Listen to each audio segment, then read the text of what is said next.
Hola, buenas tardes. ¿Cómo están? Bueno, como verán, estamos en clima de cumpleaños. ¿Y quién cumple años? Nuestra querida amiga, la radio. ¿Ven? Las tenemos por aquí. La radio de estos parlantitos nuevos que vienen con Bluetooth. La radio AM/FM con auricular. Y la radio despertador, el reloj que también marca el horario. Todas ellas y todas las otras radios cumplen 100 años. ¿Y por qué debemos festejarla? Porque esta materia merita tecnología y sociedad, y la radio fue una de las tecnologías que modificó la sociedad. Ahora vamos a ver. ¿Cuándo pasó esto? El 27 de agosto de 1920 fue la primera transmisión de radio. La radio como la conocemos hoy, la radio de entretener, de pasar música. ¿Sí? Anteriormente estaba la radiotransmisión, ¿sí? Que es la de Marconi, la del italiano, que tenía más bien una función de envío de señales, envío de información, que del otro lado se decodificaba, que fue la que se desarrolló durante la Primera Guerra Mundial. Si ustedes recuerdan, la Primera Guerra Mundial fue de 1914 a 1918, ¿sí? O sea, es decir, la técnica, el conocimiento científico ya estaba. Lo que se hace en el 20 es darle otro giro, ¿sí? Otro uso, que es el de entretener, el de difundir. Por eso se llama radiodifusión. Bueno, aquí tenemos más o menos el resumen. Vio la radiodifusión para un público en general, ya no como en la guerra de un batallón a otro batallón, ¿no? Sino que es para un público en general, para entretener. Se hacen las primeras transmisiones de un concierto, de concierto de ópera, ¿no? Bueno, después luego boxeo, fútbol o el radioteatro, ¿sí? Que son como las telenovelas, pero por radio. ¿Dónde se da esto? Y esto es el punto más importante que a nosotros nos toca de lleno. La primera transmisión, la del 27 de agosto de 1920, se da en Buenos Aires, Argentina. Sí, señores, la radio como la conocemos hoy es prácticamente un invento nuestro.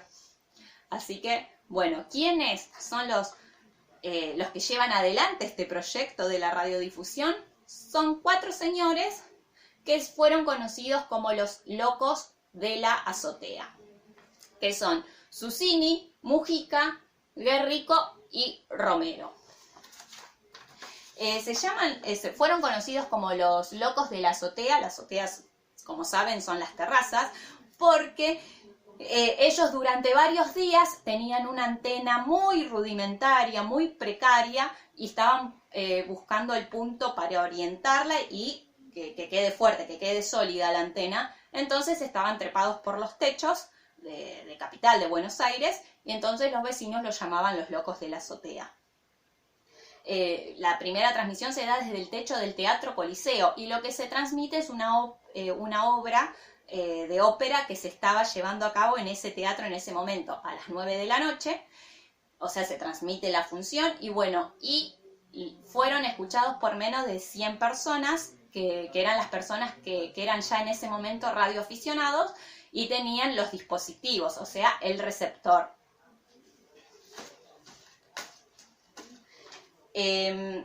La radio, entonces, desde nuestra materia, ¿cómo la vamos a entender? Como un cambio tecnológico y un cambio social.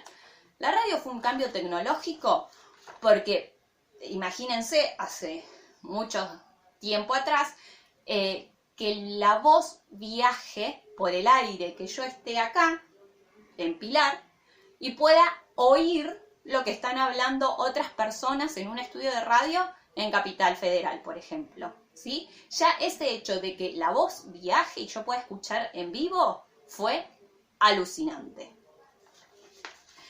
Y fue un cambio social porque es escuchar música en vivo y la voz del otro en vivo y poder escuchar música. Antes, para poder escuchar música, es más, tendrían que haber una orquesta, ¿sí? Como que siempre había esa música en vivo. Tenías que ver a la orquesta para oír sonido, y la radio en su primer tiempo no había grabación como la conocemos hoy, sino que toda la musicalización de la radio era con orquesta en vivo.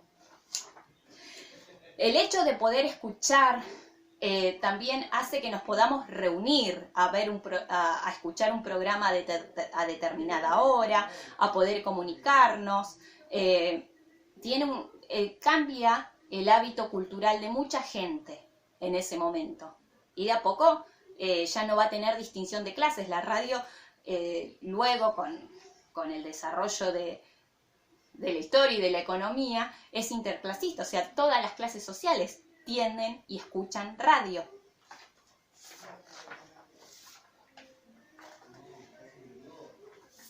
En este cambio cultural todos, en algún momento, los que son más o menos de mi generación, habremos jugado a tener un programa de radio.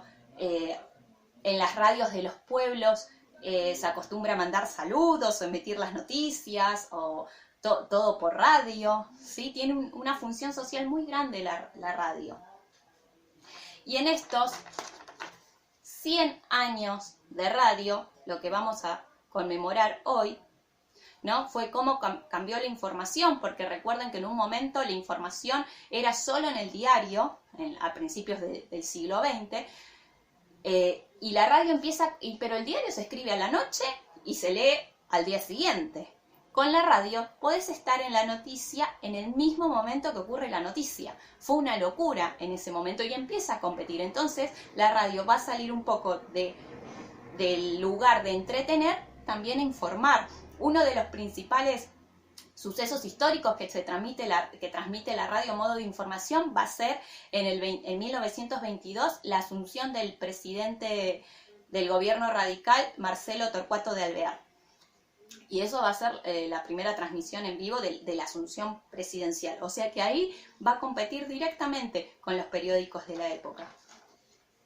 Después tenemos la música. ¿Cuántos de nosotros habrá escuchado música por radio y sin tener el cassette, sin tener el disco, sin tener el compact disc, el CD, ¿no es cierto? El MP3, o sea, solo escuchar música por radio?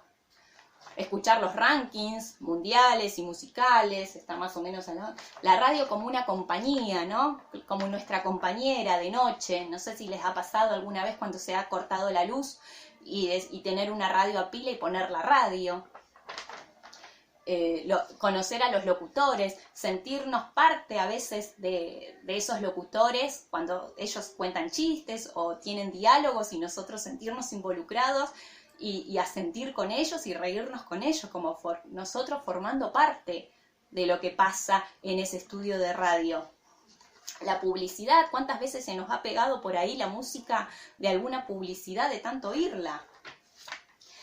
Todos tenemos en algún momento el hábito de la radio, quizás los de mi generación, los que han crecido con la televisión que empezaba a las 12 del mediodía, y entonces a la mañana, ¿qué hacíamos? Escuchábamos radio y poníamos el casete de K para grabar la canción que nos gusta, y que no hable la locutora, por favor, que no hable nadie arriba del tema, porque nos arruinaba la grabación, ¿sí? O cuando vas en el auto, lo primero que haces es poner la llave, arrancás y prendés la radio. O a la mañana, los que laburan de muy temprano, cazarse los auriculares, ahora por ahí con el celular, pero en algún momento con estos dispositivos más pequeños, y escuchar la radio de la primera mañana, ¿sí? Sea AM, FM, o Casella, o Del Moro, o en su momento Pergolini, o Longobardi, o Babio Checopar, o quien sea, pero siempre el dispositivo acompañándonos. La radio fue el medio de comunicación que más se adaptó a Internet. De hecho, desde hace un par de años nosotros podemos, a través de las plataformas, de las páginas web que tienen las radios, escuchar la radio en vivo y también ver a los locutores, ver lo que pasa en ese estudio, ver cómo están vestidos, es más, ellos mismos dicen, mirá tal juego por la radio, miralo por la cámara web que está presente ahí en el estudio. podemos armar también nuestra lista de temas, o sea, escuchar la radio, pero la musicalización la elegimos nosotros a través de lo que permite cada aplicación de cada emisora. Pero también la radio tiene una función fundamental que es social, que sigue llegando a esos lugares donde Internet no llega.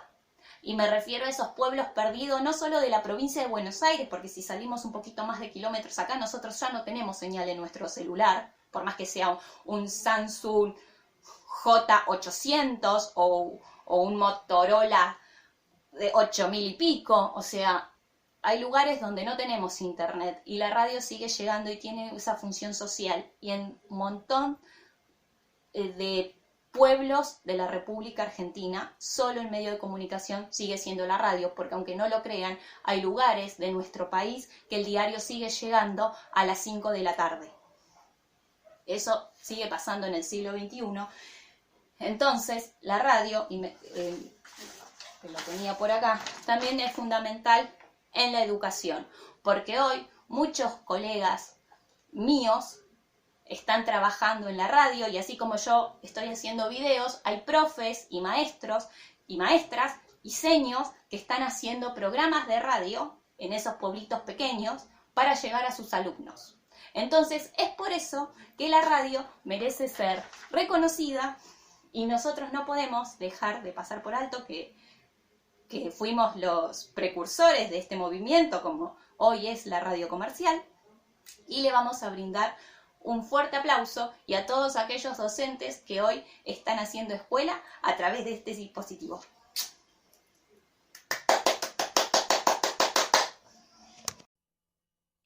Como el dulce de leche, la virome, el colectivo y las huellas digitales, la primera transmisión de radio de la historia de la humanidad fue Argentina.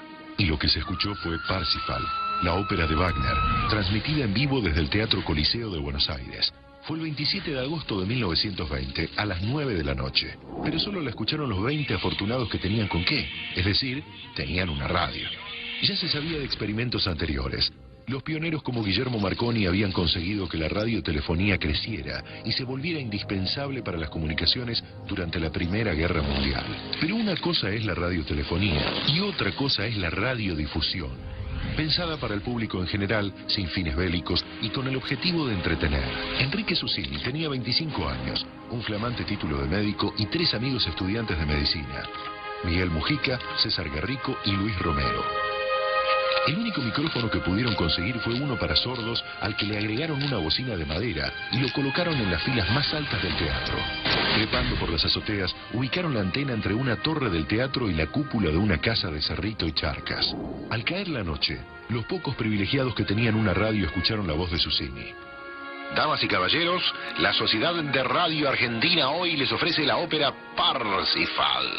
Susini y sus amigos pasaron a la historia, con sus nombres, sus apellidos y un título honorífico muy especial: Los Locos de la Azotea.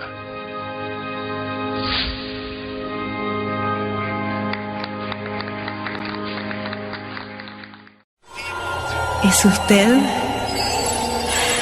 ¿Es el doctor Susini? El mismo. Ay, sé que muchos le dicen loco, a usted y a sus amigos. Mi suegra, entre tantos, los llama así, los locos de la azotea. Tendrán sus razones para llamarnos de ese modo a estos 4 radioaficionados, pero le aseguro que por sobre todo, por encima de cualquier locura, si es que para alguien la hubo, somos personas sensibles y con mucha imaginación, amantes de la música y el teatro. Y se nos ocurrió que este invento podría llegar a ser el más extraordinario instrumento de difusión cultural. Ay, con solo 25 años. ¡Qué maravilla! Sí, 25 años. Y ya llevo un recorrido bastante intenso. Mire, hace unos años, en el 17, ingresé a la Armada como médico. Al terminar la guerra en el 18, la Armada me encomendó que estudiara muy cerca de los frentes de batalla, todavía humeantes, el efecto de los gases asfixiantes y paralizantes sobre las vías respiratorias. Es allí donde encontré la posibilidad de unir un proyecto de perfeccionamiento con lo que mis amigos, mi sobrino y yo soñábamos desde hacía tiempo. ¿Es verdad que en el ejército francés consiguió algunos equipos de radio casi abandonados y válvulas y lámparas en buen estado? Excelente material. Y lo pude traer. ¿Y cómo lo entró al país? Era tal el entusiasmo y fanatismo por concretar mi sueño que me mandé una pillería. Por ser alto y robusto, en mis abrigos cabe un arsenal. Tomé la precaución de esconder varios de los elementos conseguidos en las mangas de mi sobretodo. De haberlo revisado, no estaríamos festejando el invento de la radio. No crea que intenté pasarme de vivo, pero me obsesionaba la idea de perder alguna de esas piezas. Y dígame la verdad, doctor. ¿Usted cree que efectivamente la del 27 de agosto de 1920 fue la primera transmisión radial del mundo? Señorita... Elena. Y soy señora. Señora Elena, vayamos por partes. El 19 de mayo, Guillermo Marconi había emitido desde sus propios estudios de Nueva York la voz de la cantante australiana Nellie Melba. Sin embargo, nuestra transmisión fue la primera pensada para público en general y fue realizada con propósitos de continuidad. Por eso es que, y ya lo verá usted, la radio va a ser mencionada siempre como invento argentino. ¿Y por qué eligen el Teatro Coliseo? Tengo una excelente relación con don Walter Mocky, que junto a Faustino da Rosa regentean el teatro. Ah, claro. Fue fundado en 1906 para que el payaso Frank Brown tuviera un circo. Mocky, un italiano culto, siempre quiso competir con el Teatro Colón. Entonces no dudé en entusiasmarlo con la idea. Para competir con el primer Coliseo, se puede transmitir por radio alguna función. ¡Ay, claro! El Tano abrió los ojos. ¿Usted está seguro de lo que dice, Susini? No tengo otra seguridad más que mi pasión, le contesté. Y pese al equipo precario que tenemos, lo vamos a conseguir. Es tan precario el equipo que parece estar atado con piolines, ni siquiera con alambre. Los nervios que habrán pasado esa noche, ¿no? Nervios, corridas, inseguridades. Admito que tanto a mi sobrino Mujica como a Guerrico y a Romero los tiranicé un poco durante aquellas horas. ¿Y con la antena cómo se las arreglaron? Se colocó entre el teatro y la cúpula de la casa de Cerrito y Charcas. ¡Ay, qué increíble! ¡Qué genio! ¡Qué genio!